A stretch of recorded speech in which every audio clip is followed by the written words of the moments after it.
Growing up in the 90s, I wasn't all that into video games.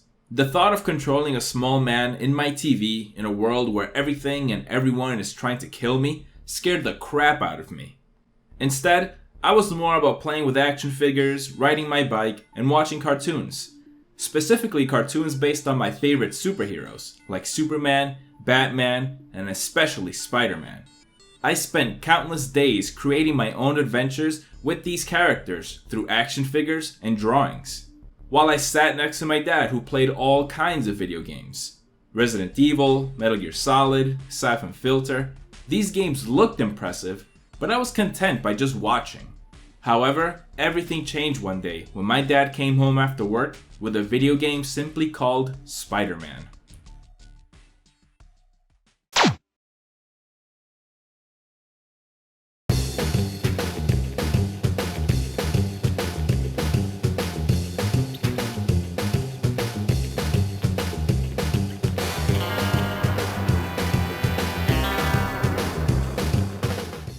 A fully realized 3D world where I can play as my favorite hero, I get to web swing, crawl up walls, and beat up bad guys.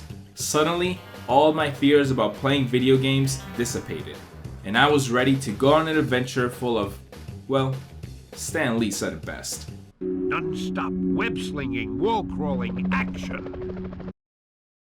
Simply put, Spider-Man 2000 is a very special video game to me.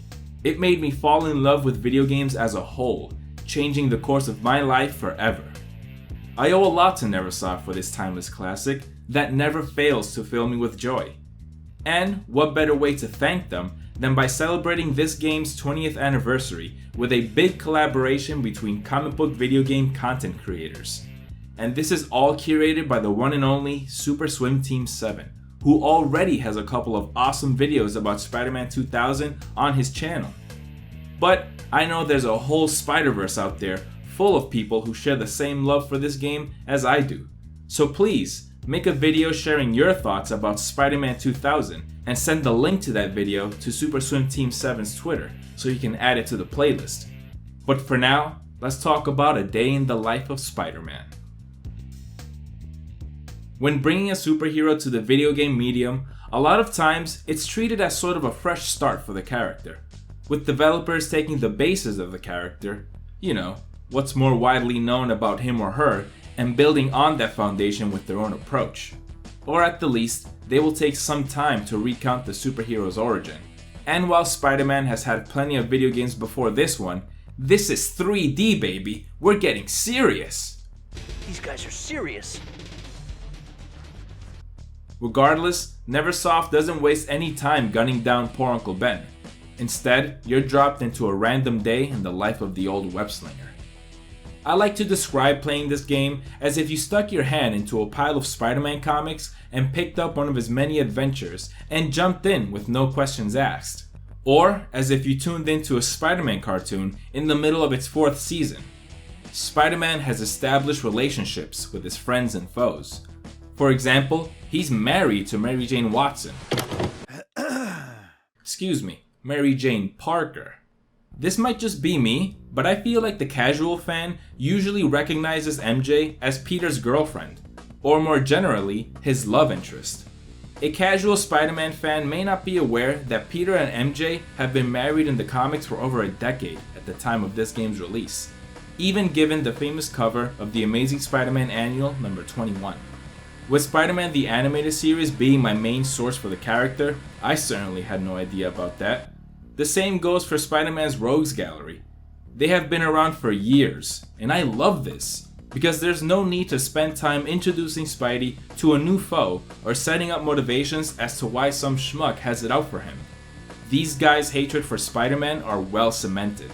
It's such an awesome feeling sharing the same type of familiarity Spider-Man has with his villains, and simultaneously yelling out Doc Ock or Lizard along with him.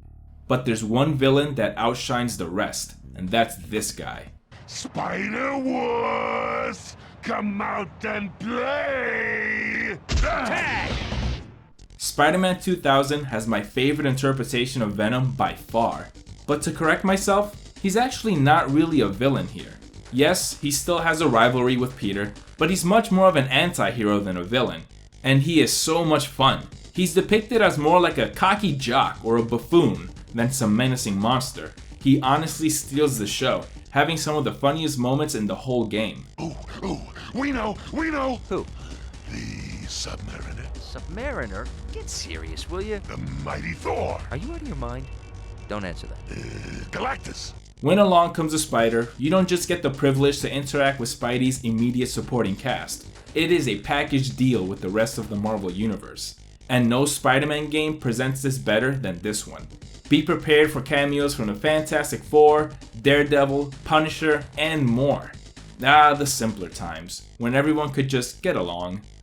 These moments make my brain go wild with the possibilities involving the greater Marvel Universe. Who else is out there? Do I get to team up with them? Will villains outside of Spidey's Rogues Gallery like Magneto make an appearance? Was that Ghost Rider? Who's gonna be in the sequel? Spoilers, we get to hang out with Beast.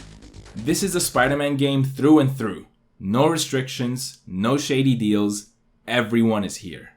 The best part is that this game handles these guest appearances with such swagger.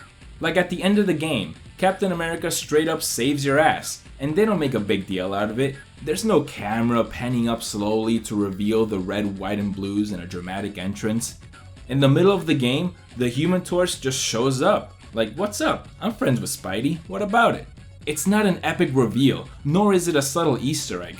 Ooh, where are the Avengers? Doctor Strange, are you home? Is Matt Murdock in this game? I don't know. Here, it's just another day in the life. The feeling of living out just another day in the life of Spider-Man is even conveyed through gameplay. You see, Spider-Man 2000's average time to beat is around 3 hours, maybe even under 2 if you know what you're doing. Yeah, that may be insultingly short to a lot of players, but for me, it's just the right amount of time to make it seem like I'm going through one crazy hectic day in Spidey's life. Just another Tuesday. Furthermore, it only means that there's absolutely zero room for fluff. Every level being set in a radically different environment keeps the game moving at a brisk pace. Not only that, but you're always doing something different. Rescuing hostages, getting rid of a bomb, chasing Venom over rooftops, outrunning the police. Man, if this isn't one of Spider-Man's busiest days of his life, the poor man is gonna need a good helping of orange slices by the end of the day. So while the ride may be a short one, at the end of every playthrough, I'm tempted to throw a different pair of tights from the extensive list of unlockable costumes and go through another day in the life. Neversoft not treating this game like it's a fresh start for true believers and newcomers alike is ballsy, but it works. Oh, you don't know who big time soon to have his own blockbuster movie Spider-Man is? The game takes care of that before you even get a chance to press start.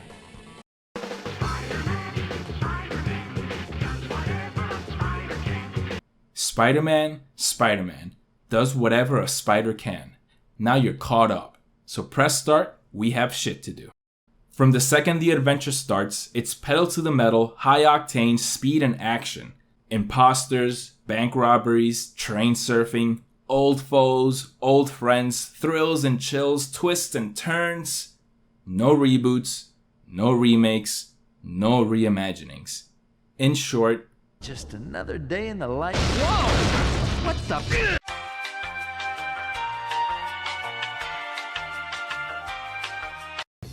Hey, what's up, true believers? I hope you enjoyed the video. I can go on and on about what makes Spider-Man 2000 the quintessential Spider-Man game.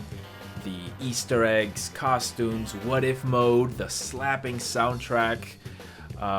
And if one of those topics hasn't been covered, why not make a video yourself and add it onto the playlist? I know Josh from Panels to Pixels has done an amazing job covering some of the tracks from the game, so definitely check that out. I want to thank Super Swim Team one more time for reaching out to me and letting me be part of this celebration. Subscribe to him and check out the playlist that he's put together. And as always, thanks for watching. For more comic book video game videos, subscribe, like, all that jazz, and I'll see you guys next time.